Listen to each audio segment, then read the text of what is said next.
Hello everyone, welcome to SPC centre. This is Prashant Kumar. Friends, आज के इस वीडियो में मैं आप लोगों के साथ इंडियन इकोनॉमी से संबंधित एमसीक्यू को डिस्कस करूंगा। इसके पूर्व में हमने इंडियन हिस्ट्री का तीनों section, Indian polity, Indian and world geography और बिहार स्पेशल, इन सभी का चैप्टर वाइज हमने एमसीक्यू को डिस्कस कर दिया है। तो आज इंडियन इकोनॉमी से संबंधित महत्वपूर्ण प्रश्नों के एमसीक्यू को डिस्कस करूंगा। अगर आपने 69th बीपीएससी प्रीलिम्स दिया होगा या फिर क्वेश्चन पेपर को एनालाइज किया होगा तो इकोनॉमी भी अब एक लार्ज सेक्शन के रूप में उभर कर सामने आया है और उस सेक्शन पर भी आपको काफ़ी अच्छे तरीके से पकड़ बनानी होगी। ठीक है, तो आइए इंडियन इकोनॉमी से संबंधित महत्वपूर्ण प्रश्नों के एमसीक्यू को हम लोग डिस्कस करते हैं। नॉर्मल सवाल है, आसान सवाल है या लेकिन जो कोर सेक्शन है इकोनॉमी का उसको यहाँ पर कवर किया गया है, चाहे वह बैंकिंग से रिलेटेड हो या फिर जो भी महत्वपूर्ण कीवर्ड या टर्म जो न्यूज में रहते हों उससे संबंधित प्रश्न है। तो यहाँ पर भरपूर उससे संबंधित प्रश्न दिए गए हैं। पहला प्रश्न है, भारत में व्यापार करने की सुगमता, ईज ऑफ डूइंग बिजनेस को बेहतर बनाने के लिए क्या कदम उठाए गए हैं। ठीक है, यहाँ पे ऑप्शन दिए गए हैं और इसके अनुसार कूट है। देखिए, जो ईज ऑफ डूइंग बिजनेस है, पहले एक ease of doing business index world bank के द्वारा रिलीज की जाती थी। ठीक है, वर्ल्ड बैंक के द्वारा ease of doing business index 2003 में प्रारंभ किया गया था, लेकिन 2021 ईस्वी में इसे बंद कर दिया गया था। और भारत सरकार के द्वारा ईज ऑफ डूइंग बिजनेस यानी कि व्यापार को सुगमता प्रदान करने के लिए कई सारे कदम उठाए गए हैं। उन सारे कदमों में से ये 4 कदम भी महत्वपूर्ण है, चाहे वह जीएसटी प्रणाली को लागू करना हो, कौन से अधिनियम के द्वारा, 101वें संविधान संशोधन के द्वारा, या फिर कागज रहित अदालती प्रक्रिया की बात हो, या फिर भू अभिलेखों का डिजिटलीकरण, या फिर भारतीय दिवाला और शोधन अभिक्षमता संहिता को लागू करना। तो ये चारों जो ऑप्शन हैं वह ईज ऑफ डूइंग बिजनेस के लिए भारत सरकार के द्वारा उठाए गए कदम हैं। तो एक का करेक्ट आंसर हो जाएगा डी। आप लोग याद रखेंगे, ease of doing business index की शुरुआत वर्ल्ड बैंक के द्वारा 2003 में की गई थी। इसका 2021 से इसका प्रकाशन बंद कर दिया गया। लास्ट जो ease of doing business index आया था वह 2020 में आया था और उसमें भारत का रैंकिंग 63rd था। ठीक है, अगला प्रश्न है, स्टार्टअप इंडिया पहल के बारे में निम्नलिखित कथनों पर विचार करें। स्टार्टअप इंडिया पहल, ठीक है, पहला, स्टार्टअप बाह्य वाणिज्यिक उधार के माध्यम से ऋण जुटा सकते हैं। बिल्कुल सही है। स्टार्टअप्स जो होते हैं, जो स्टार्टअप को स्थापित कर रहे होते हैं, वे अपनी ऋण कहीं से भी ले सकते हैं, बाह्य वाणिज्यिक उधार के माध्यम से भी ऋण का वे संकलन कर सकते हैं। स्टार्टअप्स के पास सरल निकासी विकल्प सुविधा उपलब्ध होती है, यह भी सही है। सरकारी पहल से 10 लाख रुपए से अधिक की आर्थिक सहायता प्राप्त करने वाले स्टार्टअप इंडिया सीड फंड से वित्त पोषण प्राप्त करने में असमर्थ हैं, यह भी कथन सही है। ठीक है, 10 लाख से अधिक नहीं होनी चाहिए, यह जो लिमिट है वो 10 लाख से कम के लिए लिमिट या निर्धारित की गई है। ठीक है, तो तीसरा भी ऑप्शन सही है। तो दिए गए कूट के अनुसार सही कथन, सही उत्तर की चूज करें तो ये तीनों ऑप्शन करेक्ट है, तो 2 का आंसर हो जाएगा डी। निम्नलिखित कथनों पर विचार करें। ठीक है, और सही कथन की पहचान करें, कौन सा कथन सही है। सही कथन को यहाँ पर बताना है।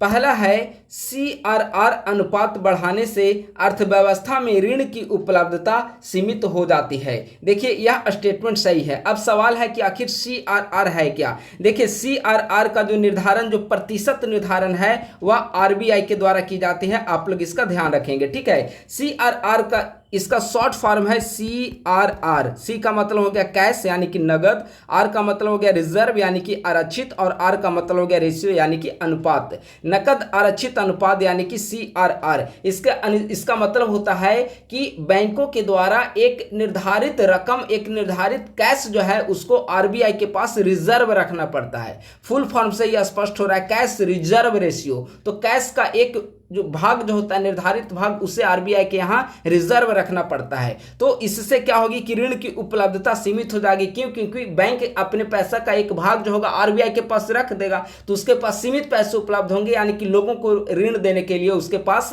सीमित पैसे उपलब्ध होंगे। पहला सही है।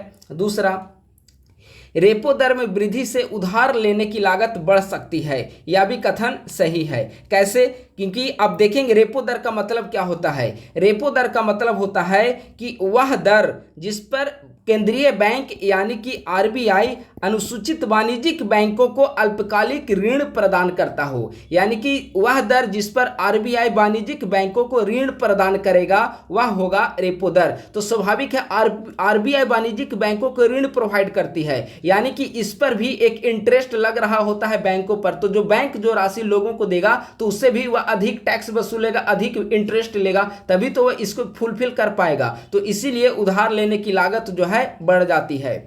बैंक दरों में कमी से उधारकर्ताओं को अपने वित्त पोषण व्यय को कम करने में मदद मिलती है। यह भी स्टेटमेंट सही है, ठीक है। तो यहाँ पे तीनों स्टेटमेंट करेक्ट है, इसका आंसर हो जाएगा सी। अगला प्रश्न है one nation one ration card. आपने कई बार सुना होगा और न्यूज में भी आपने लगातार ये सुना होगा।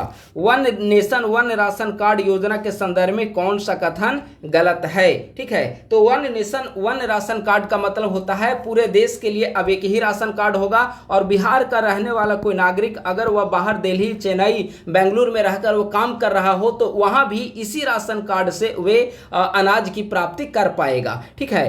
तो पहला है कि एक राज्य के लाभार्थी दूसरे राज्य से अपने राशन प्राप्त कर सकते हैं, यह बिल्कुल सही है।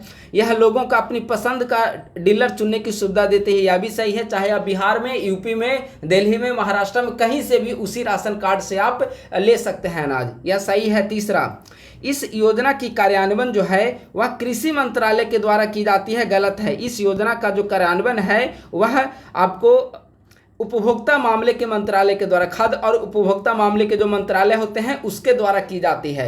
तो है कि कौन सा कथन गलत है, तो ऑप्शन नंबर सी गलत है, ठीक है। अगर one nation one ration card के बारे में देखा जाए तो इसकी अगस्त 2019 ईस्वी में केंद्र सरकार के द्वारा शुरू की गई थी one nation one ration card. इसका मुख्य उद्देश्य यही था कि वैसे लोग जो ग्रामीण क्षेत्र में ना रहकर बाहर में रहकर वह कमा रहे हैं, वह अपना काम कर रहे हैं, तो उनको राशन लेने की सुविधा प्राप्त हो, इसीलिए one nation one ration card की सुविधा उपलब्ध कराई गई। उपभोक्ता मामलों के खाद्य और उपभोक्ता मामलों के मंत्रालय के द्वारा इसे प्रारंभ किया गया है, ठीक है। तो इसका आंसर सी होगा, जो कि गलत है। केंद्रीय क्षेत्र की योजनाओं के संदर्भ में निम्नलिखित कथनों पर विचार करें। पहला, ऐसी योजनाएं पूरी तरह से केंद्र सरकार के द्वारा वित्त पोषित और कार्यान्वित की जाती है, बिल्कुल सही है। केंद्रीय क्षेत्र की योजनाएं जो होंगी केंद्र सरकार के द्वारा वित्त पोषित भी होगी और केंद्र सरकार के द्वारा कार्यान्वित भी की जाएगी, पहला सही है। दूसरा, ये योजनाएं केंद्र सरकार के द्वारा राज्य सूची के विषयों का उपयोग करके लाई जाती है, देखिए गलत है। केंद्र सरकार के द्वारा जो केंद्रीय क्षेत्र की योजनाएं होंगी या तो वे संघ सूची के विषय पर लाई जाएगी, राज्य सूची के विषय पर भी लाई जा सकती है और समवर्ती सूची के विषय पर भी लाई जा सकती है, कोई इसकी बाध्यता नहीं है। तो केवल राज्य सूची का जिक्र करना यह स्टेटमेंट गलत है। भारत नेट, नमामि गंगे पहल और स्थानीय क्षेत्र विकास केंद्र सरकार की योजनाओं के उदाहरण है, बिल्कुल सही है। नमामि गंगे पहल ये सब जब केंद्र में नरेंद्र मोदी जी के नेतृत्व में सरकार आई तो शुरू की गई थी, तो ये सभी केंद्र प्रायोजित योजनाएं हैं। तो पहला सही है और तीसरा सही है। कौन सा सत्य है, तो इसका बी आंसर हो जाएगा, पहला और तीसरा। निम्नलिखित कथनों पर विचार करें, ठीक है। इसका विकल्प देखिए।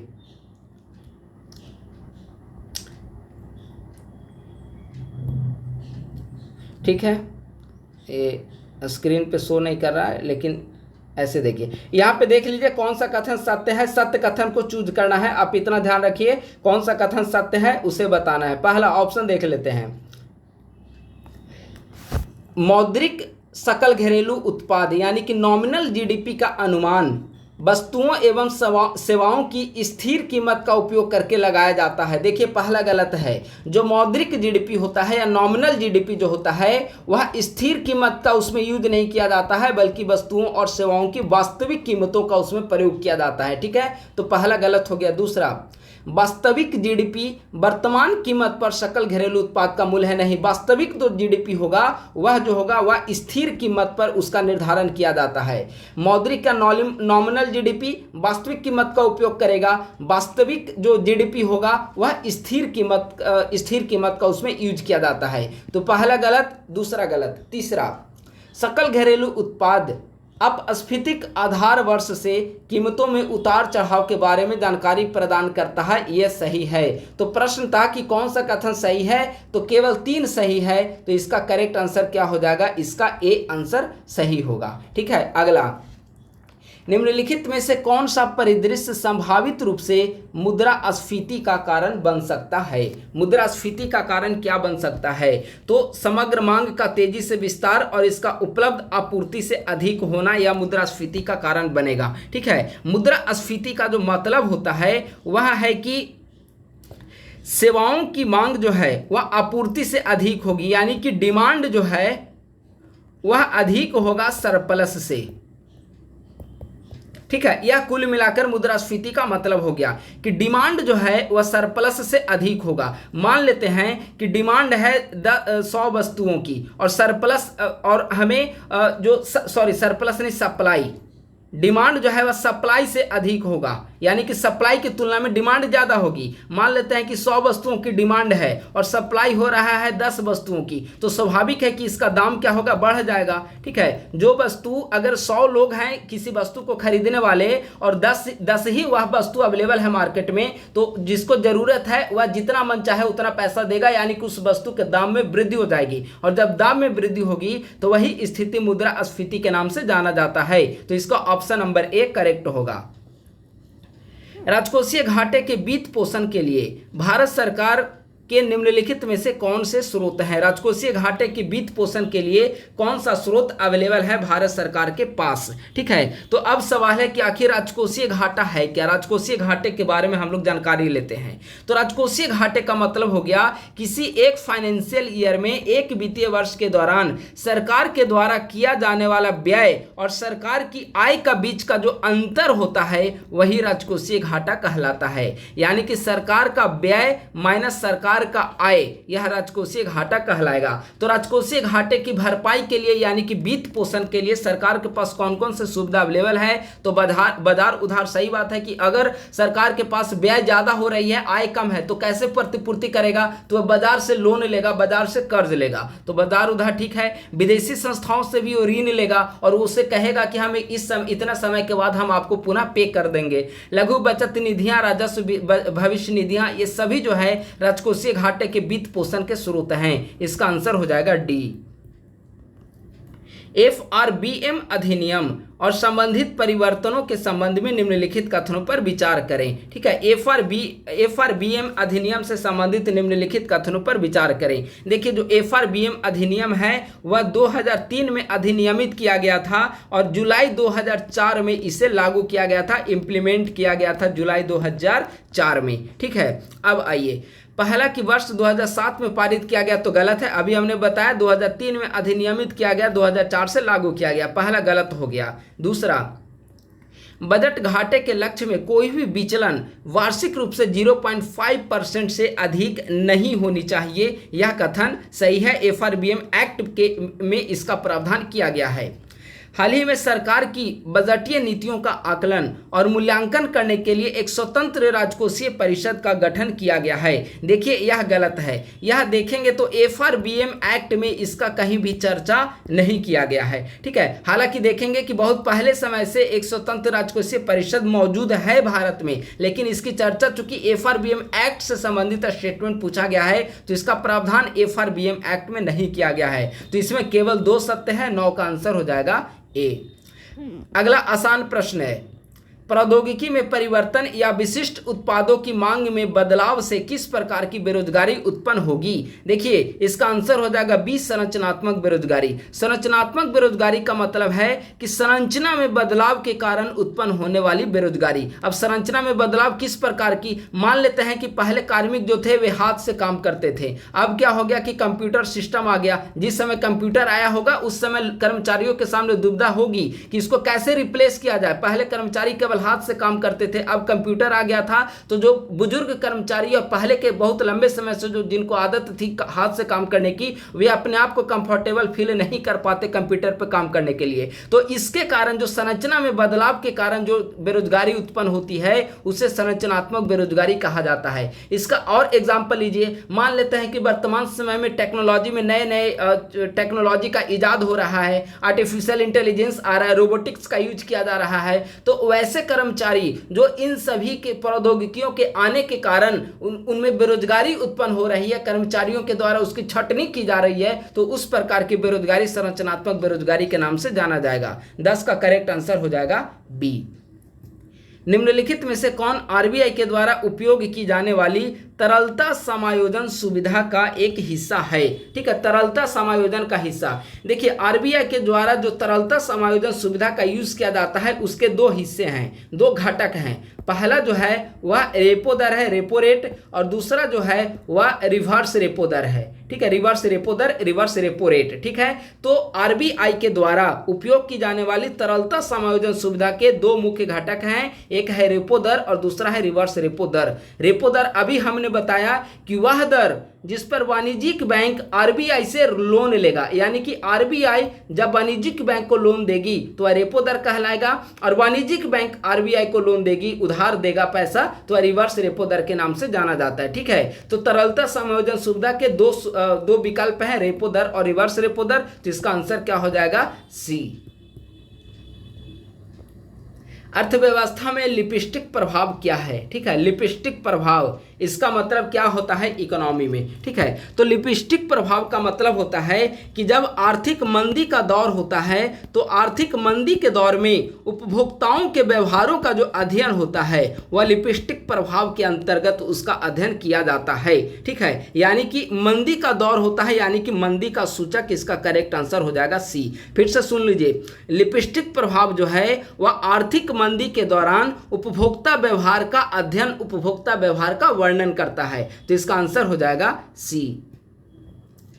निम्नलिखित में से कौन राष्ट्रीय कौशल विकास मिशन के उप मिशन हैं? देखिए, राष्ट्रीय कौशल विकास मिशन के 7 उप मिशन हैं। ठीक है, अब इसके अंतर्गत निम्नलिखित में से कौन कौन हैं? तो इसका करेक्ट आंसर हो जाएगा संस्थागत प्रशिक्षण, विदेश में रोजगार, सार्वजनिक बुनियादी ढांचे का लाभ उठाना, ये तीनों, यानी कि इसका आंसर हो जाएगा सी।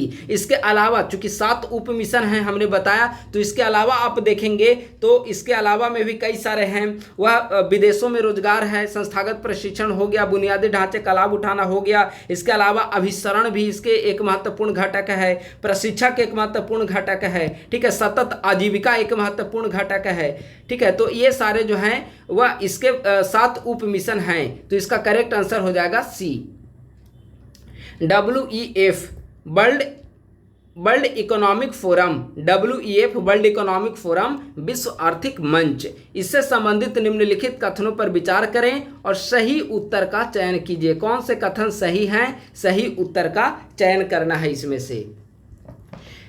WEF, German professor class Shabab ने WEF मंच की स्थापना की थी, बिल्कुल सही है, और 1971 ईस्वी में इसकी स्थापना की गई थी। इसने हितधारक पूंजीवाद की अवधारणा पेश की थी, बिल्कुल सही है। इसका स्थापना 1971 में की गई थी, जिसे मूलतः यूरोपीय प्रबंधन फोरम के नाम से जाना जाता था, यह भी सही है। और इसकी वार्षिक बैठक दावोस में आयोजित की जाती है, यह भी सही है। यानी कि इसके चारों स्टेटमेंट सत्य है। अभी भी आप देखेंगे कि प्रतिवर्ष इसकी बैठक जो है वो दावोस में ही आयोजित की जाती है। दावोस कहाँ पर है? स्विट्जरलैंड में। ठीक है, स्विट्जरलैंड। तो इसके सारे स्टेटमेंट सही है, आंसर हो जाएगा डी। यूनिकॉर्न कंपनी के बारे में सही कथन का चयन करें, बहुत महत्वपूर्ण सवाल है। यूनिकॉर्न कंपनी किसे कहा जाता है? ठीक है, तो यूनिकॉर्न कंपनी जो है ऐसा स्टार्टअप फर्म जिसका मूल्य $1 बिलियन अमेरिकी डॉलर से अधिक हो, जो निजी स्वामित्व में हो तथा स्टॉक एक्सचेंज में सूचीबद्ध ना हो, वह यूनिकॉर्न कंपनी कहलाएगी। यानी कि यूनिकॉर्न कंपनी में आप लोग याद रखेंगे एक मूल्य जो है $1 बिलियन अमेरिकी डॉलर से अधिक होनी चाहिए यूनिकॉर्न कंपनी। इसके अलावा जो है वह डेकाकॉर्न कंपनी भी होती है। कुछ और एक्स्ट्रा फैक्ट्स आप लोग जान लीजिए। डेकाकॉर्न कंपनी जो है अगर जो मूल्य होगा वह $10 बिलियन से अधिक का होगा तब डेकाकॉर्न, $1 बिलियन तब आ जाएगा यूनिकॉर्न, $10 बिलियन तब आ जाएगा डेकाकॉर्न, और $100 बिलियन से अधिक जिसका मूल्य होगा वह हेक्टोकॉर्न कहलाएगा। ठीक है, आप लोग तीनों याद रखेंगे। यूनिकॉर्न $1 बिलियन से अधिक, डेकाकॉर्न $10 बिलियन से अधिक, हेक्टोकॉर्न $100 बिलियन से अधिक। ठीक है, तो 15 का आंसर हो जाएगा डी। 16 आइए, खुली अर्थव्यवस्था के संबंध में नीचे दिए गए कथनों पर विचार करें। ठीक है, हाँ अब दिख रहा होगा। खुली अर्थव्यवस्था के बारे में विचार करना है और ये 4 स्टेटमेंट हैं, सही उत्तर को चूज करना है। ठीक है, पहला है देश का जीडीपी और सकल राष्ट्रीय जीएनपी समान होगा, गलत है। देश का जीडीपी और जीएनपी खुली अर्थव्यवस्था में समान नहीं होगा, पहला गलत। दूसरा, किसी अन्य देश से ऋण का लेन देन नहीं होता है, यह भी गलत है। ऋण का लेन देन अगर नहीं होगा तो अब बंद अर्थव्यवस्था कहलाएगी, ठीक है। खुली अर्थव्यवस्था यानी कि पूरी तरीके से ओपन मार्केट है, किसी से भी लेन देन कर सकता है, और लेन देन अगर नहीं होगा तो अब बंद अर्थव्यवस्था कहलाएगी। तो पहला और दूसरा तो गलत हो गया। तीसरा में आइए, तीसरा यहाँ पर है कि विदेश से उपहार और प्रेषित धन का लेन देन करना, बिल्कुल सही है, चूंकि खुली अर्थव्यवस्था है। विदेशों से शेयर, ऋण पत्र, बॉन्ड और अन्य प्रतिभूतियां खरीदना, यह भी सही है। तो यह खुली विशेष अर्थव्यवस्था की प्रमुख विशेषता है। तो 3 और 4 सही है, इसका आंसर हो जाएगा सी। नीति आयोग के द्वारा जारी national multi dimensional poverty index के अनुसार कौन सी स्थिति एक वंचित परिवार को परिभाषित करती है, ठीक है। National multi dimensional poverty index किसके द्वारा जारी की जाती है? नीति आयोग के द्वारा जारी की जाती है, प्रतिवर्ष इसको जारी की जाती है। देखिए, जो वैश्विक मल्टी डायमेंशनल पॉवर्टी इंडेक्स है उसमें कुल अगर मानक देखेंगे तो 10 संकेतक हैं, लेकिन जो national multi dimensional poverty index है जो नीति आयोग के द्वारा जारी की जाती है उसमें 12 संकेतक हैं, ठीक है। तो इसका जो है कि वंचित परिवार किसे परिभाषित करता है, तो परिवार का एक भी सदस्य कुपोषित हो वह वंचित परिवार के माना जाएगा। और 15 से 49 वर्ष की आयु के बीच की महिला का बॉडी मास इंडेक्स 18.5 किलोग्राम प्रति मीटर स्क्वायर से कम हो। तो ये दोनों जो विशेषताएं हैं वह वंचित परिवार को प्रदर्शित करेगी अगर इन दोनों में से कोई एक भी प्रावधान देखने को मिलता है तो, यानी कि इसका आंसर हो जाएगा 17 का सी। मौद्रिक जीडीपी और वास्तविक जीडीपी के संबंध में निम्नलिखित कथनों पर विचार करें। मौद्रिक जीडीपी, नॉमिनल जीडीपी और वास्तविक जीडीपी यानी कि रियल जीडीपी में विचार करना है। पहला, मौद्रिक जीडीपी किसी निश्चित समयावधि में उत्पादित सभी वस्तुओं और सेवाओं का कुल मूल्य है जिसमें उत्पादन प्रक्रिया के दौरान उत्पादित वस्तुओं और सेवाओं का मूल्य शामिल नहीं होता, बिल्कुल सही है।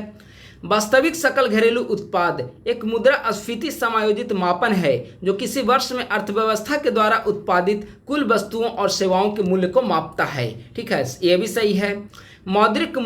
मौद्रिक जीडीपी तुलना को अधिक सार्थक बनाता है क्योंकि इसमें उत्पादों और सेवाओं की मात्रा और मूल्य दोनों शामिल होते हैं। देखिए यहाँ पर किया गया है कि मूल्य शामिल नहीं होते हैं, तो ऑटोमेटिक गलत हो जाएगा। CSO जो कि वित्त एवं व्यय मंत्रालय को रिपोर्ट करता है, भारत की वास्तविक और मौद्रिक जीडीपी की गणना करता है, यह गलत है। इसमें आप देखेंगे तो यह वित्त मंत्रालय से संबंधित नहीं, रिपोर्ट वित्त मंत्रालय को पेश नहीं करता बल्कि यह सांख्यिकी मंत्रालय होने चाहिए, सांख्यिकी एंड कार्यक्रम कार्यान्वयन मंत्रालय। तो 3 और 4 गलत हो गए, तो कौन सा सही है? तो 1 और 2 18 का आंसर हो जाएगा सी। 19 नंबर प्रश्न, कौन सा संकेतक राष्ट्रीय बहुआयामी गरीबी सूचकांक का हिस्सा है? National multi dimensional poverty index का हिस्सा कौन सा है? तो देखिए इसके 3 महत्वपूर्ण आयाम हैं, कौन कौन? शिक्षा, स्वास्थ्य और जीवन स्तर। 3 महत्वपूर्ण आयाम है, शिक्षा, स्वास्थ्य और जीवन स्तर। इनमें अगर आप देखेंगे स्कूली शिक्षा के वर्ष, यह राष्ट्रीय बहुआयामी गरीबी सूचकांक का हिस्सा है। 19 का आंसर हो जाएगा ए। निम्नलिखित कथनों पर विचार करें। पहला, भारत एक विकसित और विश्व की 5वीं बड़ी अर्थव्यवस्था, गलत। भारत एक विकसित नहीं बल्कि विकासशील अर्थव्यवस्था है। WTO संगठन तय करता है कि कोई देश विकासशील है या विकसित, गलत है। इसका कोई पैमाना नहीं है, कोई ऐसा संगठन नहीं है जो कि विकसित और विकासशील देशों की सूची जारी करे, ठीक है। संयुक्त राष्ट्र के अनुसार विश्व में 31 देश विकसित हैं, यह भी गलत है। UN जो है विकसित और विकासशील देशों का वर्गीकरण नहीं करता है। तो नीचे दिए गए कूट का प्रयोग करके सही उत्तर का चयन करें। तो इनमें से कोई भी सही नहीं है, आंसर हो जाएगा इसका डी। राजकोषीय घाटे के व्यय के परिणाम स्वरूप निजी व्यय में कमी को क्या कहा जाएगा? यानी कि राजकोषीय घाटे में व्यय के परिणाम स्वरूप निजी व्यय में कमी होगी तो उसे क्या कहा जाएगा? उसे क्राउडिंग आउट कहा जाता है, ठीक है। कैसे होगा इसको समझिए, क्राउडिंग आउट क्या है? क्राउडिंग आउट का मतलब होता है कि आप सार्वजनिक ऋण में वृद्धि हो रही है, सार्वजनिक ऋण में वृद्धि होती है, तो सार्वजनिक ऋण में वृद्धि होने के कारण निजी निवेश में कमी आएगी, और जब निजी निवेश में कमी आएगी तो निजी निवेश क्या होगा कि हतोत्साहित तो होगा। इस प्रक्रिया को क्राउडिंग आउट कहते हैं। और इसके ठीक विपरीत प्रक्रिया जिसमें निजी निवेश को हतोत्साह नहीं मिले बल्कि निजी निवेश प्रोत्साहित हो, तो इस प्रक्रिया को क्राउडिंग इन कहा जाता है। ठीक है, तो इसका आंसर हो जाएगा ए। चक्रीय अर्थव्यवस्था क्या है? चक्रीय अर्थव्यवस्था से आप क्या समझते हैं? तो चक्रीय अर्थव्यवस्था का कुल जो डिफिनीशन है वह है कि अपव्यय को समाप्त करने और संसाधनों के निरंतर उपयोग के लिए डिजाइन की गई प्रणाली जो है चक्रीय अर्थव्यवस्था, सर्कुलर इकोनॉमी के नाम से जानी जाती है। तो भाई इसका आंसर हो जाएगा डी। निम्नलिखित कथनों पर विचार करें। कौन सा कथन सही है? सही कथन को बताना है। मंदी आर्थिक गतिविधि में गंभीर, व्यापक और दीर्घकालिक गिरावट है। बिल्कुल सही है। अर्थव्यवस्था में लंबे समय तक गिरावट आएगी तो उस प्रक्रिया को मंदी कहा जाता है। राष्ट्रीय आर्थिक अनुसंधान ब्यूरो NBER मंदी का मूल्यांकन करता है, यह भी सही है। आर्थिक सुधार के बाद भी बेरोजगारी आमतौर पर उच्च स्तर पर बनी रहती है, यह भी सही है। और आप देखिए इन दिनों का अगर आप बेरोजगारी दर CMI का डेटा देखिए तो आपको देखने को मिल जाएगा कि आर्थिक सुधार की प्रक्रिया अपनाई गई, उसके बाद भी यहाँ पर बेरोजगारी दर तीव्र बनी हुई है। तो तीनों स्टेटमेंट यहाँ पे सत्य है। 23 का आंसर हो जाएगा C। SDF के बारे में निम्नलिखित कथनों पर विचार करें। SDF, ठीक है, SDF के बारे में विचार करना है। चलिए, पहला नंबर ऑप्शन है SDF का पूर्ण रूप है स्टैंडिंग डेटा फैसिलिटी। गलत है। स्टैंडिंग डेटा फैसिलिटी जो है इसका फुल फॉर्म नहीं है बल्कि स्टैंडिंग डिपॉजिट फैसिलिटी इसका फुल फॉर्म है, तो पहला गलत हो गया। दूसरा, SDF एक ओवरनाइट जमा सुविधा है जो बैंकों को ब्याज अर्जित करते हुए अधिशेष चल निधि जमा करने की अनुमति देती है, यह सही है। RBI ने 2020 में SDF की सुविधा की शुरुआत की, यह गलत है। RBI के द्वारा 8 अप्रैल 2002 को स्टैंडिंग डिपॉजिट सुविधा SDF की शुरुआत RBI के द्वारा की गई। तो कौन सा कथन सही है? केवल 2 सही है। इसका आंसर हो जाएगा 24 का C। रजत अर्थव्यवस्था या सिल्वर इकोनॉमी का क्या अर्थ है? ठीक है, सिल्वर इकोनॉमी का क्या अर्थ है? तो सिल्वर इकोनॉमी का मतलब होता है कि इसका जो लक्ष्य है, इसका आंसर डी हो जाएगा। सिल्वर इकोनॉमी, देखिए इसका डिफिनीशन क्या है। सिल्वर इकोनॉमी का अगर आप डिफिनीशन देखेंगे तो वस्तुओं और सेवाओं के उत्पादन, वितरण और खपत की एक ऐसा प्रणाली है जिसका उद्देश्य या जिसका लक्ष्य जो है वह वृद्धावस्था और वरिष्ठ नागरिक सेक्टर की क्रय शक्ति का उपयोग करना है। ठीक है, तो रजत इकोनॉमी जो है वह वृद्ध लोगों, वृद्धावस्था और वरिष्ठ नागरिक सेक्टर जो है उसकी क्रय शक्ति का उपयोग करता है, वह सिल्वर इकोनॉमी के नाम से जाना जाता है। तो इसका करेक्ट आंसर हो जाएगा डी। आप लोग ध्यान रखेंगे, सिल्वर इकोनॉमी और सिल्वर क्रांति दोनों अलग अलग है। सिल्वर रिवॉल्यूशन जो है वह मुर्गी पालन के माध्यम से अंडे के उत्पादन को बढ़ावा देने की प्रक्रिया है, तो दोनों अलग है, सिल्वर इकोनॉमी और सिल्वर रिवॉल्यूशन। ठीक है, यहाँ सवाल सिल्वर इकोनॉमी से है, आंसर डी। GST के संबंध में विचार करना है। ठीक है, कौन सा कथन सही है? सही कथन को बताना है। 1 जुलाई 2017 को आया, सही है। 101वें संविधान संशोधन सही है, और हमने पहले पॉइंट में डिस्कस किया 101वां संविधान संशोधन के जरिए GST को संवैधानिक रूप प्रदान की गई। GST का विस्तार गुड्स एंड सर्विसेज टैब है, गलत। GST का पूरा नाम गुड्स एंड सर्विसेज टैक्स है, तो तीसरा गलत है। तो पहला और दूसरा सही है, 26 का आंसर बी। देखिए आसान सवाल यहाँ पे दिए गए हैं। ठीक है, अगला, श्रिंकफ्लेशन का क्या अर्थ है? श्रिंकफ्लेशन का क्या अर्थ है? देखिए इसका डिफिनीशन मैं बता दे रहा हूँ एक एग्जांपल से। श्रिंकफ्लेशन, एक एग्जांपल लेते हैं। मान लेते हैं कि आप 5 साल पहले या 2 साल पहले 50 रुपया में आप ½ kg सर्फ का पैकेट खरीदते थे, आधा किलो सर्फ का पैकेट खरीदते थे। धीरे धीरे इसका दाम में वृद्धि होता चला गया, और जो कंपनी है वह दाम में वृद्धि करने के बजाय इसका जो वेट है, वेट में कमी करे। यानी कि पहले 50 रुपये में 500 kg जो है सर्फ मिलता था, अब जो घटकर हो गया 50 kg में अब 450 ग्राम सर्फ मिलने लगा या 400 ग्राम सर्फ मिलने लगा। तो ये जो वजन में कमी आता चला गया, इसी को श्रिंकफ्लेशन के नाम से जाना जाता है। है। तो अगर इसका डिफिनीशन देखा जाए तो डिफिनीशन देखिए ऑप्शन नंबर ए, स्पष्ट लिखा गया है कि बढ़ती उत्पादन लागत या बाजार प्रतिस्पर्धा के परिणाम स्वरूप उत्पाद के आकार में कमी। पहले जो मिलता था 500 केजी 50 रुपए में सर्फ, अब घटकर हो गया 450 ग्राम। ठीक है, तो इस तरह से ये जो प्रक्रिया होगी श्रिंकफ्लेशन के नाम से जाना जाएगा। 27 का आंसर ए। समग्र कीमत स्तर में लगातार कमी को कौन सा शब्द वर्णित करता है? तो कीमत स्तर में लगातार कमी आएगी उसे अपस्फीति कहा जाता है। 28 का आंसर हो जाएगा ए। 29 नंबर सवाल है। ठीक है, कौन सा यहां पे सवाल है कि सही उत्तर की चयन करें। कौन सा कथन सही है? सही उत्तर बताना है 29 में। पहला,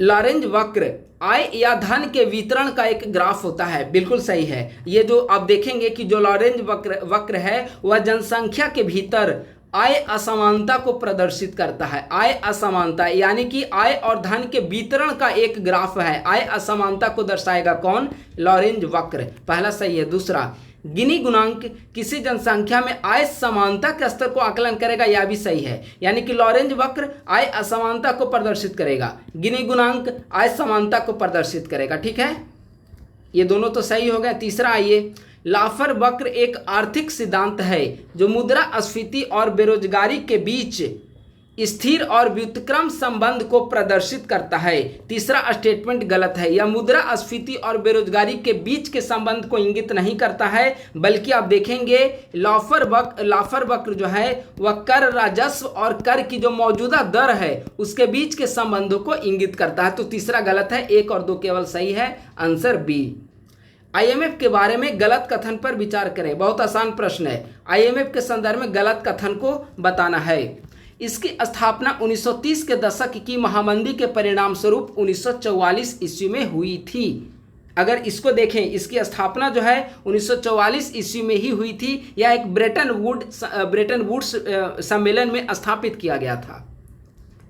यूएन का एक प्रमुख वित्तीय संगठन है। गलत है। सही है। यूएन का भी एक प्रमुख वित्तीय संगठन है। सही है। 190 सदस्य देशों के द्वारा प्रायोजित एक अंतर्राष्ट्रीय वित्तीय संगठन है जिसका मुख्यालय जेनेवा में है। देखिए, यह गलत है। इसका मुख्यालय, आईएमएफ का मुख्यालय जो है वह वाशिंगटन डीसी में है। आईएमएफ का मुख्यालय। तीसरा गलत। आईएमएफ विशेष आरोहण अधिकार रखता है। सही है। तो कौन सा गलत है? तो ऑप्शन नंबर सी इसका गलत है। एफएटीएफ के बारे में कौन सा कथन सही है? एफएटीएफ के बारे में सही कथन को बताना है। पहला, एफएटीएफ का विस्तार है फर्स्ट एक्शन टेररिस्ट फोर्स। गलत है। एफएटीएफ का जो विस्तार है फर्स्ट एक्शन टास्क फोर्स है। एफएटीएफ का फुल फॉर्म विस्तार रूप फर्स्ट नहीं, financial action task force.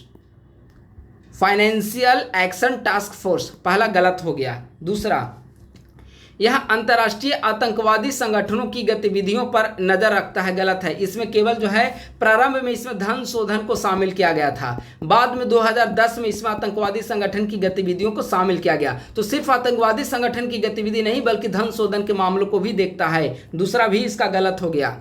FATF एक महत्वपूर्ण संयुक्त राष्ट्र संगठन है। गलत है। G7 की यूनिट के रूप में इसका गठन किया गया था। यह एक वैश्विक धन शोधन और आतंकवाद वित्त पोषण निगरानी संस्था सही है। तो कौन सा कथन सही है? Option number D. सार्वजनिक ऋण से आप क्या समझते हैं? सार्वजनिक ऋण से आप क्या समझते हैं इसे बताना है। तो सार्वजनिक ऋण में आप देखेंगे तो इसमें केंद्र सरकार की कुल देनदारियां शामिल हैं जिनका भुगतान भारत की समेकित निधि से किया जाना है। तो यह हो गया सार्वजनिक ऋण। 32 का आंसर हो जाएगा आपका बी। 33 नंबर सवाल है। नीचे दिए गए कूट का प्रयोग करके देखिए। यहाँ पे सवाल आगे देख लीजिए। नीचे दिए गए कूट का प्रयोग करके सही उत्तर को चूज करना है। कौन सा कथन सही है इसे बताना है। ठीक है। पहला, एफपीआई और एफडीआई का अर्थ विदेशी सार्वजनिक निवेश और विदेशी प्रत्यक्ष निवेश है। देखिए, एफडीआई का मतलब होता है विदेशी प्रत्यक्ष विदेशी निवेश। ठीक है। लेकिन एफपीआई जो है यह होता है पोर्टफोलियो इन्वेस्टमेंट, पोर्टफोलियो निवेश। तो पहला कथन गलत हो गया। दूसरा, एफपीआई एक निष्क्रिय निवेशक है और एफडीआई एक सक्रिय निवेशक, यह बिल्कुल सही है। जो एफडीआई है वह एक सक्रिय निवेशक है, जबकि एफपीआई एक निष्क्रिय निवेशक है। दूसरा सही। तीसरा, एफपीआई दीर्घकालिक होता है, जबकि एफडीआई अपेक्षाकृत अल्पकालिक होता है। ये दोनों एक दूसरे के ऑपोजिट हैं, ठीक है, ऑपोजिट हैं। एफडीआई दीर्घकालिक होगा और एफपीआई अल्पकालिक होगा, तो तीसरा भी गलत है। तो सही पूछा जा रहा था, तो केवल 2 नंबर ऑप्शन करेक्ट है, आंसर बी हो जाएगा। निम्नलिखित कथनों पर विचार करें। 34 नंबर सवाल, मूल्यह्रास से तात्पर्य किसी देश के द्वारा निश्चित विनिमय दर पर अपनी मुद्रा के मूल्य को कम करने के लिए जानबूझकर किए गए निर्णय से है, या मूल्यह्रास जो है, यह पहला नंबर जो स्टेटमेंट है वह गलत है। दूसरा, मूल्यह्रास के परिणाम स्वरूप अर्थव्यवस्था में समग्र मांग और मुद्रास्फीति में वृद्धि होती है, सही है। जे वक्र प्रभाव देश के व्यापार असंतुलन पर मुद्रा अवमूल्यन के प्रभाव को इंगित करता है, यह भी सही है। तो बी और सी सही है, 1 नंबर गलत है। 34 का आंसर बी। ग्रीन फाइनेंसिंग, हरित वित्त पोषण क्या है? नाम से ही आपको लग जाएगा, जब ऑप्शन पढ़ेंगे तो आपको स्पष्ट हो जाना चाहिए। हरित वित्त पोषण, ग्रीन फाइनेंसिंग, इसका तात्पर्य क्या है? ग्रीन फाइनेंसिंग का मतलब क्या है? तो ग्रीन फाइनेंसिंग का ओवरऑल अगर मतलब देखेंगे तो सार्वजनिक, वाणिज्यिक और गैर लाभकारी क्षेत्रों में सतत विकास लक्ष्यों की ओर वित्तीय प्रवाह की मात्रा में सुधार करना हरित वित्त पोषण या ग्रीन फाइनेंसिंग के नाम से जाना जाता है। इसका आंसर हो जाएगा बी। मौद्रिक नीति के बारे में निम्नलिखित कथनों पर विचार करें। मौद्रिक नीति के बारे में विचार करना है। मुद्रास्फीति को प्रबंधित करने के लिए वित्त मंत्रालय के द्वारा उपयोग की जाने वाली विधियों का एक समूह है। तो मौद्रिक नीति जो है वह वित्त मंत्रालय के द्वारा नहीं बल्कि आरबीआई के द्वारा प्रशासित है। आरबीआई के द्वारा इसका संचालन किया जाता है। पहला गलत। मौद्रिक नीति 2 साधनों का प्रयोग करती है, गुणात्मक और मात्रात्मक, करेक्ट है। मौद्रिक नीति समिति एक सांविधिक संगठन है जिसकी स्थापना मूल्य स्थिरता सुनिश्चित करने के लिए की गई थी, यह भी सही है। तो ये देखा जाए तो दोनों स्टेटमेंट लास्ट के सही हैं। इसका आंसर हो जाएगा ए। सॉवरेन ग्रीन बॉन्ड क्या है? ठीक है, सॉवरेन ग्रीन बॉन्ड का क्या तात्पर्य है? तो ग्रीन बॉन्ड का मतलब होता है जलवायु संबंधी कार्यों के लिए धन जुटाने हेतु ऋण साधन सॉवरेन ग्रीन बॉन्ड के नाम से जाना जाता है। आप देखेंगे कि विभिन्न हरित परियोजनाएं हैं, चाहे नवीकरणीय ऊर्जा हो, स्वच्छ परिवहन हो, ऊर्जा दक्षता हो, जलवायु परिवर्तन अनुकूलन हो, अस्थायी जल और अपशिष्ट प्रबंधन हो, इन सभी को वित्त पोषित करने के लिए केंद्र सरकार के द्वारा, केंद्रीय बैंक के द्वारा सॉवरेन ग्रीन बॉन्ड को जारी की जाती है। तो इसका करेक्ट आंसर 37 का हो जाएगा बी। बेसल मानक 3 दिशा निर्देश किस वर्ष जारी किए गए? देखिए, बेसल मानक 1 जो है, बेसल मानक 1 1988 में जारी किया गया। बेसल मानक 2 जो है 2004 में जारी किया गया और बेसल मानक 3 जो है 2010 में जारी किया गया है। तो इसका आंसर हो जाएगा सी। अब सवाल है कि आखिर बेसल मानक संबंधित किससे है? तो यह बैंकिंग पर्यवेक्षण से संबंधित है। बैंकिंग पर्यवेक्षण, यह यूपीएससी में पूछा गया सवाल है, ठीक है। बैंकिंग पर्यवेक्षण से संबंधित है बेसल मानक। तो पहला 1988, दूसरा 2004, तीसरा 2010। तो आंसर हो जाएगा इसका सी। सेबी का पूर्ण रूप क्या है? बताइए, बहुत आसान प्रश्न है। सेबी का पूर्ण रूप क्या है? तो security and exchange bank of India SEBI का पूर्ण रूप है। इसकी जो स्थापना है वह 12 अप्रैल 1988 ईस्वी को भारत सरकार के एक प्रस्ताव के द्वारा इसकी स्थापना की गई थी और 1999 में सेबी एक्ट आया था। 1992 में सेबी एक्ट आया, इसके तहत इसको कार्य एवं अधिकार सौंपे गए। तो SEBI security and exchange bank of India. निम्नलिखित में से कौन वित्तीय बाजार के रूप हैं? तो मुद्रा बाजार, पूंजी बाजार, द्वितीयक बाजार, ये सभी वित्तीय बाजार में आते हैं। 40 का आंसर हो जाएगा डी। निम्नलिखित कथनों पर विचार करें, ठीक है। उपकर किसी निश्चित कारण के लिए लगाया जाता है जबकि अधिभार किसी भी निश्चित उद्देश्य के लिए लगाया जाता है, यह स्टेटमेंट करेक्ट है। दूसरा, उपकर एक अतिरिक्त कर है जबकि अधिभार कर पर आरोपित कर है। देखिए, दूसरा स्टेटमेंट गलत है। उपकर अतिरिक्त कर नहीं है, अधिभार कर जो है वह एक अतिरिक्त कर है।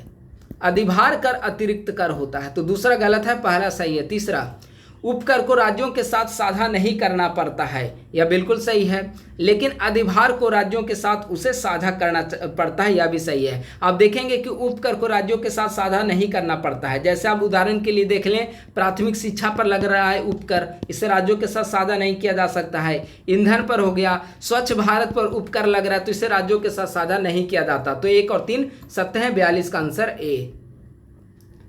अगला प्रश्न भी आसान है, वित्त आयोग से संबंधित प्रश्न है, इसे बताइए आंसर क्या होगा। वित्त आयोग एक सांविधिक निकाय है, गलत है। वित्त आयोग एक संवैधानिक निकाय है और इसका वर्णन आर्टिकल 280 में किया गया है। पहला गलत है, हालांकि ये सही है कि इसमें एक अध्यक्ष और 4 अन्य सदस्य होते हैं, लेकिन सांविधिक निकाय है, गलत है। पहले वित्त आयोग का गठन 1951 में किया गया था, बिल्कुल सही है। पहले वित्त आयोग का गठन 1951 में हुआ था। वित्त आयोग ने 2003 में FRBM अधिनियम को पेश किया था, गलत। FRBM अधिनियम को वित्त आयोग के द्वारा पेश नहीं किया गया था, तो तीसरा गलत है, तो केवल 2 सही है, आंसर हो जाएगा 42 का बी।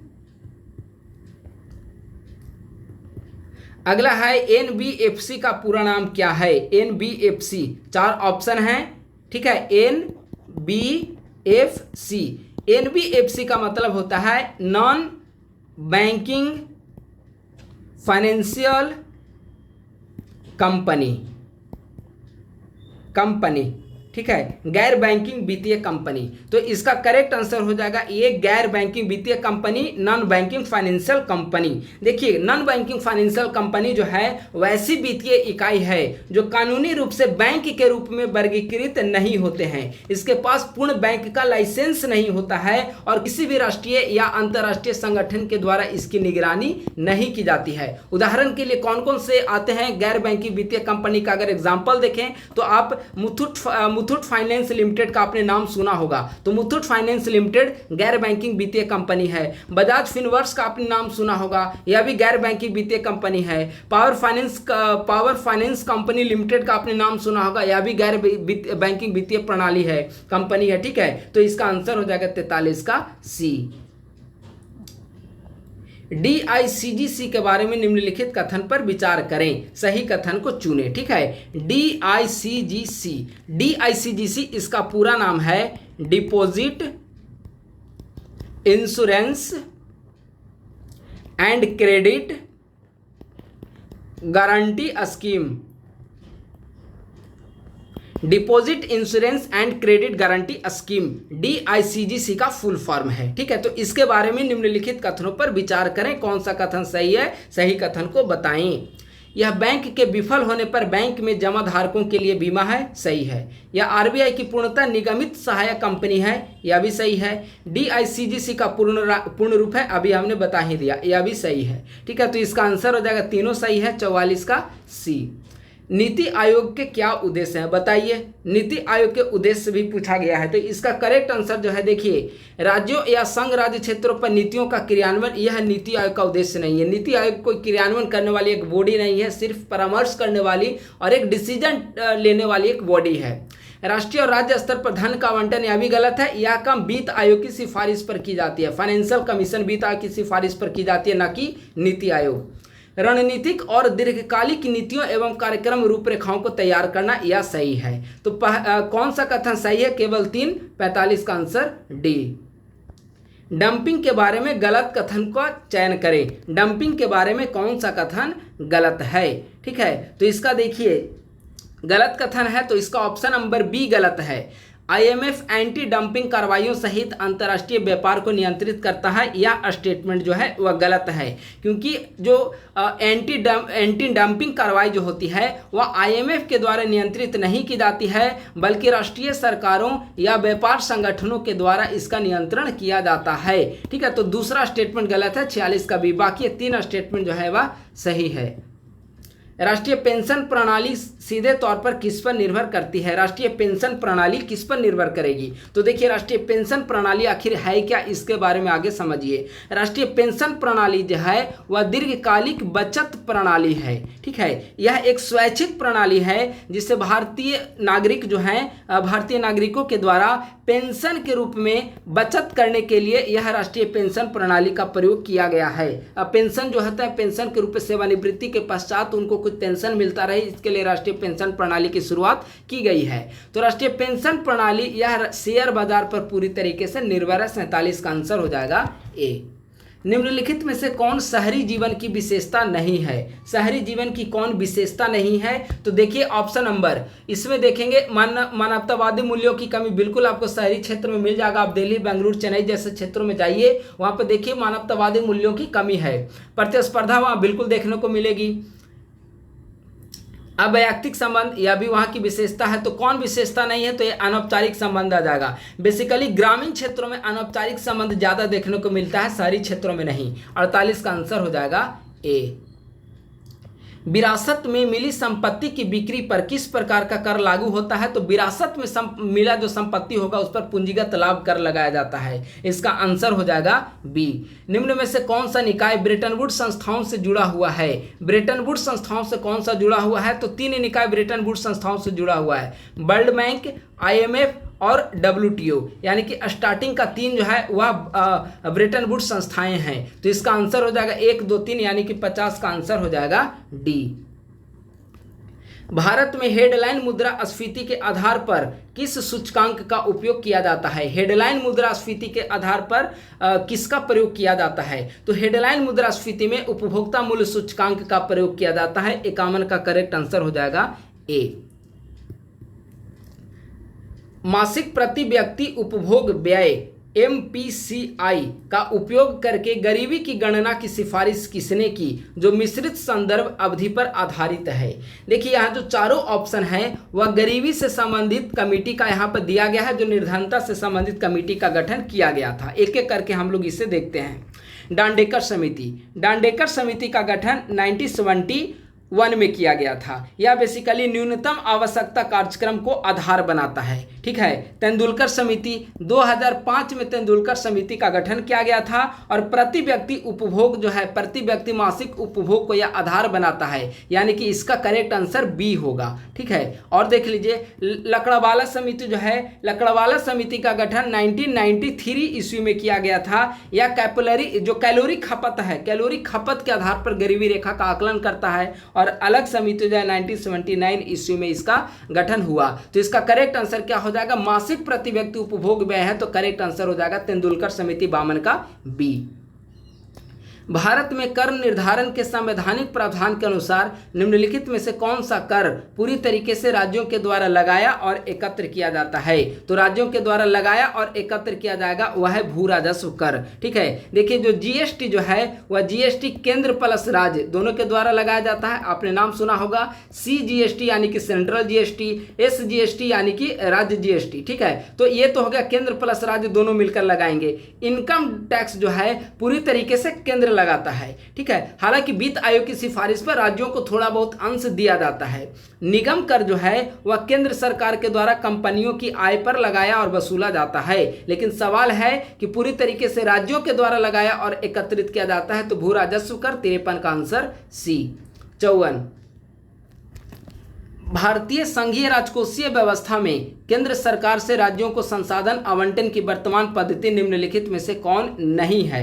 तो कौन नहीं है पूछा है, तो आवंटन पद्धति देखेंगे, राज्यों को जो संसाधन दिया जाता है उसके आवंटन पद्धति में केंद्र प्रायोजित योजनाओं में हिस्सा मिलता है, कर साझाकरण होती है, अनुदान में भी सहायता मिलता है। लेकिन ऑप्शन नंबर बी देखिए, या इसका आंसर हो जाएगा जो कि इसके अंतर्गत नहीं आता। 54 का करेक्ट आंसर हो जाएगा बी।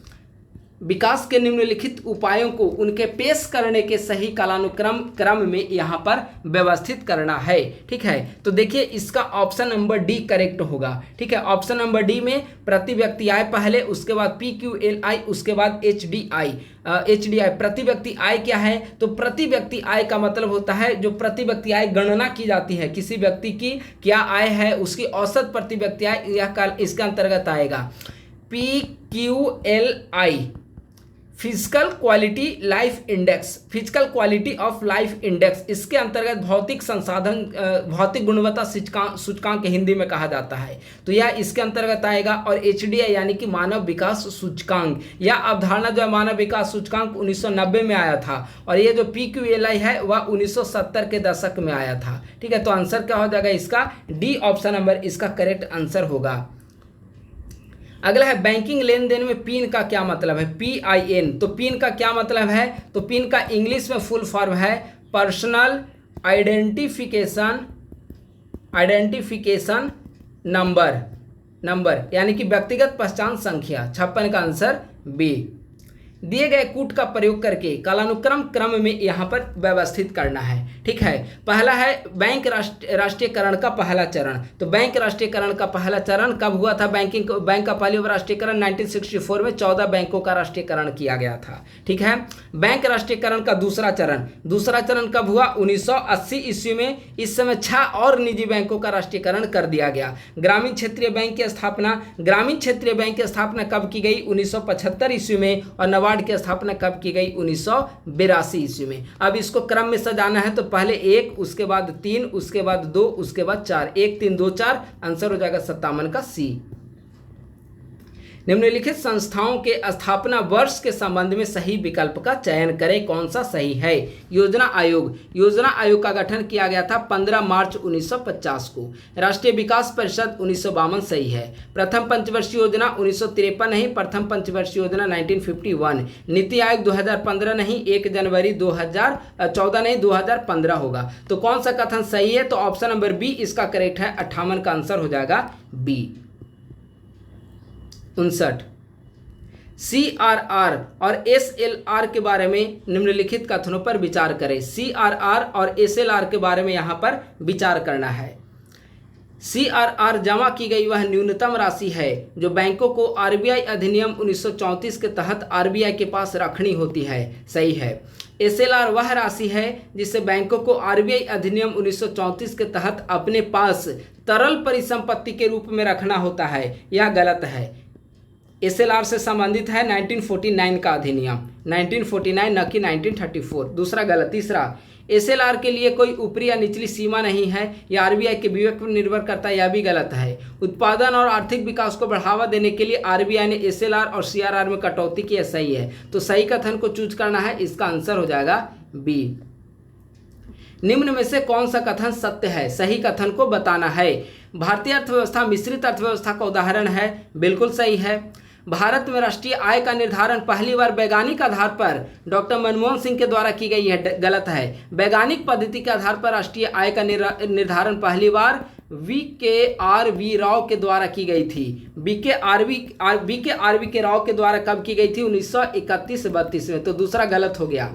भारतीय अर्थव्यवस्था एक श्रम अधिशेष अर्थव्यवस्था है, यह भी सही है। तो उपर्युक्त में से एक से अधिक सत्य हैं, आंसर हो जाएगा 60 का डी। उपभोक्ता खाद्य मूल्य सूचकांक, ठीक है, राष्ट्रीय सांख्यिकी कार्यालय के द्वारा जारी किया जाता है और कौन इसमें शामिल नहीं है। उपभोक्ता खाद्य मूल्य सूचकांक में निम्नलिखित में से कौन शामिल नहीं है, तो अनाज और दाल जैसे खाद्य पदार्थ इसमें शामिल हैं, सब्जियां और फल भी शामिल हैं, अंडा मछली मांस भी शामिल हैं, लेकिन गैर एल्कोहल पेय पदार्थ में पेय पदार्थ इसमें शामिल नहीं है। 61 का आंसर हो जाएगा बी।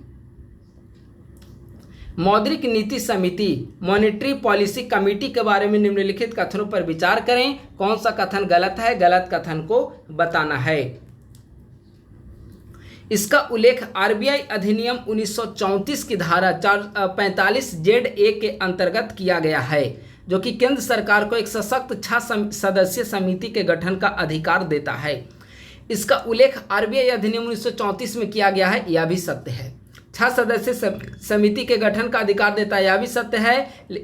लेकिन RBI 1934 की धारा 45ZA में जिक्र इसका नहीं है, बल्कि 45ZB में इसका जिक्र है। हालांकि इस तरीके के सवाल यहाँ पर पूछा नहीं जाएगा, तो आंसर हो जाएगा 62 का ए। नीचे दिए गए कथनों पर विचार करें, कौन सा कथन सही है, सही कथन को बताना है।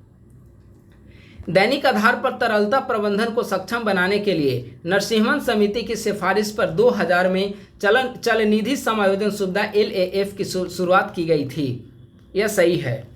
बैंक रेपो परिचालन के अंतर्गत SLR प्रतिभूतियों को समर्थक ऋणाधार के रूप में रख सकते हैं। देखिए, यह स्टेटमेंट जो है वह गलत है। सार्वजनिक क्षेत्र के बैंकों को जनता में ऋण वितरण प्रोत्साहन के लिए RBI रिवर्स रेपो को कम करता है, यह सही है। और परिवर्तनीय दर प्रतिवर्ती रेपो परिचालन RBI के द्वारा ई-कुबेर प्लेटफॉर्म के माध्यम से संचालित किया गया था, यह सही है। तो कौन सही है, तो इसका 1, 3 और 4 सही है, ठीक है। अब आइए 64 नंबर सवाल। क्षेत्रीय ग्रामीण बैंक के संबंध में निम्नलिखित कथन पर विचार करें। बहुत आसान प्रश्न है। इसका विनियमन और पर्यवेक्षण आरबीआई के द्वारा किया जाता है, तो यह गलत है। इसका जो पर्यवेक्षण वगैरह जो है आरबीआई के द्वारा, विनियमन तो किया जाएगा, विनियमन आरबीआई के द्वारा बिल्कुल किया जाएगा, लेकिन पर्यवेक्षण जो है वह नाबार्ड के द्वारा किया जाएगा। तो पहला स्टेटमेंट क्या हो गया? गलत हो गया। क्षेत्रीय ग्रामीण बैंकों का प्रायोजित बैंक केवल सार्वजनिक क्षेत्र का बैंक होगा, गलत है। सार्वजनिक प्लस निजी दोनों होगा। दूसरा भी स्टेटमेंट यहाँ पे गलत हो गया। पहले आरआरबी का मतलब हो गया क्षेत्रीय ग्रामीण बैंक। रीजनल मतलब क्षेत्रीय ग्रामीण बैंक इसका पूरा नाम होगा, ठीक है। Regional rural bank RRB. इसको उद्घाटन के समय आरबीआई के गवर्नर के.आर. पुरी थे, सत्य है। ब्याज समिति भारत में क्षेत्रीय ग्रामीण बैंकों के विलय से संबंधित है, यह भी सत्य है। तो केवल 3 और 4 सत्य है। देखिए क्षेत्रीय ग्रामीण बैंक जो है, क्षेत्रीय ग्रामीण बैंक की स्थापना नरसिम्हन समिति के सिफारिश पर की गई थी। नरसिम्हन समिति 1975 में गठित हुआ था। अपनी सिफारिश सौंपा 30 जुलाई 1975 को क्षेत्रीय ग्रामीण बैंक की स्थापना करने की सिफारिश की थी। तो 64 का आंसर बी। उपर्युक्त में से कौन सा प्राथमिकता प्राप्त क्षेत्रों को ऋण यानी कि प्रायोरिटी सेक्टर लैंडिंग का एक हिस्सा है? प्रायोरिटी सेक्टर लैंडिंग का कौन सा हिस्सा है? तो इसके अंतर्गत चारों ऑप्शन सही है। इसका आंसर हो जाएगा 65 का सी। ई रूपी के संबंध में कौन सा कथन सही है? कुछ दिनों पहले आरबीआई के द्वारा ई रूपी जारी किया गया था, ठीक है। तो इसके बारे में कौन सा कथन सही है? सही कथन को यहाँ पर बताना है। तो इसका अब चारों स्टेटमेंट पढ़ेंगे तो इसके चारों जो स्टेटमेंट हैं वे यहाँ पर करेक्ट हैं, ठीक है। तो इसका करेक्ट आंसर जो है वह हो जाएगा इसका बी। तो इसको आप लोग पढ़ लीजिए। चारों स्टेटमेंट ई रूपी से संबंधित सत्य हैं। अगला है कि पूंजीवादी अर्थव्यवस्था की कौन सी विशेषता है? पहला है प्राथमिक लक्ष्य सामाजिक कल्याण को बढ़ावा देना। सामाजिक कल्याण को बढ़ावा देना वह समाजवादी अर्थव्यवस्था की विशेषता है, पूंजीवादी के नहीं। पूंजीवाद में निजी लाभ देखा जाता है, निजी कल्याण देखा जाता है, निजी लाभ देखा जाता है। तो पहला तो गलत हो गया। दूसरा, यह लाभ अधिकतमीकरण के सिद्धांत का पालन करेगा, दूसरा सही है ऑप्शन। तो इसका करेक्ट आंसर हो जाएगा बी, केवल 2 सही है। जीडीपी की गणना के लिए उपर्युक्त में से कौन से घरेलू क्षेत्र का हिस्सा होगा? जीडीपी का मतलब क्या होता है? GDP gross domestic product. Domestic का मतलब होता है डोमेस्टिक यानी कि घरेलू, यानी कि घर की सीमा के अंदर, देश की सीमा के अंदर जो कुछ भी वस्तु उत्पादन होती है वे सब जीडीपी के अंतर्गत आएगा, ठीक है। तो कौन सा हिस्सा होगा? तो इसका ऑप्शन नंबर बी देखिए, भारत में एक जापानी स्वामित्व वाली कंपनी इसके अंतर्गत आएगा। हमने बताया कि घरेलू सीमा के अंतर्गत जो कुछ भी वस्तु का उत्पादन होता है उसका मूल्य इसके अंतर्गत आएगा। तो इसका ऑप्शन नंबर बी देखिए, इसका ऑप्शन नंबर बी करेक्ट होगा। अगला है किसी अर्थव्यवस्था में विस्तारवादी राजकोषीय नीति की अवधारणा क्या है? विस्तारवादी राजकोषीय नीति का मतलब होता है कि व्यय में वृद्धि और करों में कटौती करके मुद्रा आपूर्ति में वृद्धि करना, या विस्तारवादी राजकोषीय नीति के नाम से जाना जाता है। 69 का आंसर हो जाएगा बी। किसने the general theory of employment interest and money पुस्तक लिखी? देखिए 1930 ईस्वी का जब मंदी का दौर था तो 1930 ईस्वी के मंदी के दौरान ही 1936 ईस्वी में अर्थशास्त्री हैं किन्स, मेनार्ड किन्स, उनके द्वारा यह पुस्तक लिखी गई थी, the general theory of employment and interest. तो इसका आंसर हो जाएगा 70 का डी। उल्लिखित उपायों में से कौन सा वर्ष 1991 के उदारीकरण, निजीकरण और वैश्वीकरण सुधारों के तहत उदारीकरण नीति का एक हिस्सा है? उदारीकरण नीति का क्या हिस्सा है? वित्तीय क्षेत्र में सुधार, व्यापार और निवेश नीति में सुधार, कर सुधार, विदेशी मुद्रा सुधार, औद्योगिक क्षेत्र में विनियमन और ढील, ये सभी एलपीजी सुधार के अंतर्गत आते हैं। उदारीकरण नीति का एक महत्वपूर्ण हिस्सा है। इसका आंसर हो जाएगा डी। निम्नलिखित मुद्रा प्रकारों में से कौन सा सबसे अधिक तरल माना जाएगा? देखिए अगर संकीर्ण मुद्रा आए, अगर आपसे पूछा जाए कि संकीर्ण मुद्रा के अंतर्गत कौन कौन आता है, तो M1 एंड M2 संकीर्ण मुद्रा के अंतर्गत आता है, ठीक है। व्यापक मुद्रा पूछेगा तो M3 और M4 व्यापक मुद्रा के अंतर्गत आएगा। ये तो हो गया संकीर्ण और व्यापक के संदर्भ में। लेकिन आएगा कि सबसे तरल कौन है, सबसे ज्यादा तरल कौन सा है, सबसे ज़्यादा तरल किसको माना जाता है, तो सर्वाधिक तरल M1 को माना जाएगा, और सबसे कम तरल किसको माना जाता है, तो M4 को सबसे कम तरल माना जाएगा। तो सवाल है सबसे अधिक तरल कौन सा है, तो M1, इसका आंसर हो जाएगा सी। राजकोषीय घाटे के संदर्भ में सही कथन की पहचान करें। राजकोषीय घाटे के संदर्भ में कौन सा कथन नीचे दिए गए में से सत्य है, सही कथन को बताना है। तो इसका ऑप्शन नंबर सी देखिए, राजकोषीय घाटे में वृद्धि से नागरिकों पर कर का बोझ बढ़ेगा, यह बिल्कुल सही है। तो इसका 73 का आंसर हो जाएगा सी। राजकोषीय घाटे का मतलब क्या होता है यह समझिए। तो राजकोषीय घाटे अभी हमने बताया कि अगर आय से अधिक व्यय किया जा रहा हो, आय से अधिक व्यय हो रहा हो, तो वह राजकोषीय घाटा कहलाएगा। तो स्वाभाविक है कि आय कम है, व्यय अधिक है, तो सरकार क्या करेगी, इसके प्रतिपूर्ति के लिए वह ब्याज से कर लेगी, मार्केट से बाजार से वह टैग कर लेगी, ऋण उधार लेगी, विदेशी संस्थानों से उधार लेगी। तो अब उधार लेगी तो उसको फुलफिल करने के लिए नागरिकों पर टैक्स का बोझ बढ़ाएगी। 73 का आंसर हो गया सी। निम्नलिखित में से सही कथन को पहचान करें, कौन सा कथन सही है। डियर मनी पॉलिसी में आरबीआई रेपो दर घटाकर बाजार में तरलता बढ़ाता है, यह गलत है। या रेपो दर घटाएगा तो बाजार में तरलता बढ़ेगी नहीं, बल्कि बाजार में तरलता कम जाएगी। सस्ती मुद्रा नीति में आरबीआई रेपो रेट बढ़ाकर बाजार में तरलता को कम करता है, यह भी गलत है, तरलता को वृद्धि हो जाती है। डियर मनी पॉलिसी में आरबीआई रेट बढ़ाकर बाजार में तरलता कम करता है, यहाँ पे वृद्धि होती है। सस्ती मुद्रा नीति में आरबीआई रेपो रेट को कम करके बाजार में तरलता को बढ़ाता है, यह बिल्कुल सही है। ठीक है, सस्ती मुद्रा नीति चीप मुद्रा पॉलिसी जो होती है, इसमें आरबीआई जो है रेपो दर को कम करके बाजार में तरलता को बढ़ाता है। जैसे जैसे रेपो दर घटती चली जाएगी, बैंक जिस ब्याज दर पर बैंक बाजार को उधार देता है वह भी धीरे धीरे कम होती चली जाती है। परिणाम स्वरूप उधार जो है, उधार लोन, वह सस्ता होता चला जाता है, तो तरलता बढ़ जाती है। इसका आंसर डी हो जाएगा।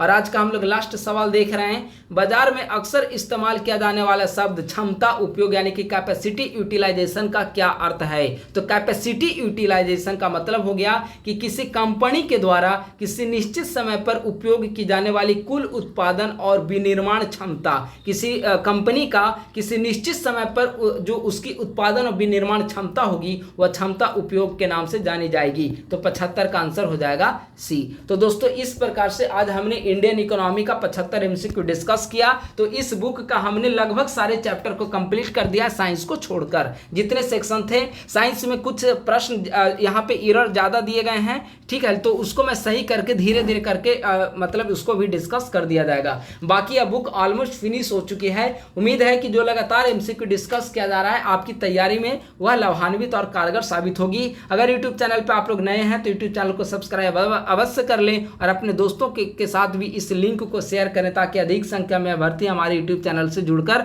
अपनी तैयारी को नई दिशा प्रदान कर सके। थैंक यू सो मच, बहुत बहुत धन्यवाद।